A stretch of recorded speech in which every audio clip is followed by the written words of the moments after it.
1620 წლის 15 აპრილს გიორგი სააკაძის მოთხოვნით მოსამართლეების ჯგუფი შეიკრიბა.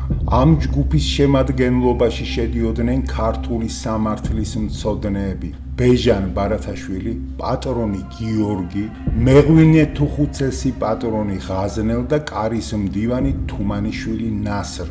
ამ სასამართლოზე გიორგი სააკაძე მისი მთავარი მტერი ქაიხოსრო ჯავახიშვილი გამოიწვია, რომელსაც ედავებოდა 8 წლის წინ მის წინააღმდეგ მოწყობილი შეთქმულების ერთ-ერთ მოთავეობას, სასიკვდილოდ გამეტებას, სახლ-კარის გადაწვას, დედამისის დევნას, მისი აზნაურების დაპატიმრებაცემას და მოსაკლავად ხელმეორედ თავდასხმას. სასამართლომ ქაიხოსრო ჯავახიშვილი გაამტყუნა და ჯარიმის გადახდა დააკისრა. ჯარიმის გადახდა დაეკისრა გიორგი სააკაძესაც მისი აზნაურების მიერ ქაიხოსრო ჯავახიშვილის აზნაურების დარბევის გამო. გიორგის მონდომებით ასეთი სასამართლოების მოწყობა მის მტრებთან შერიგებას ისახავდა მიზნად და არა ანგარიშსწორებას.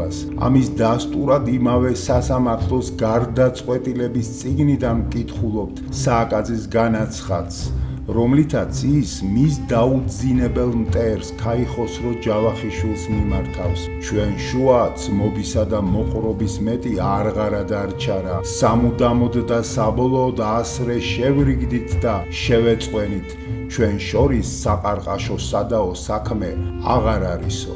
ყველა გონიერი ხვდებოდა უკვე შაჰ-აბასისგან გასაქრობად განწირულ ქართლში, რომ დიდი ეროვნული შერიგების გარეშე უახლოეს მომავალში ვერც მარტყოფი აღსრულდებოდა და ვერც მარაბდა. გააგრძელეს საქართველოს ისტორია.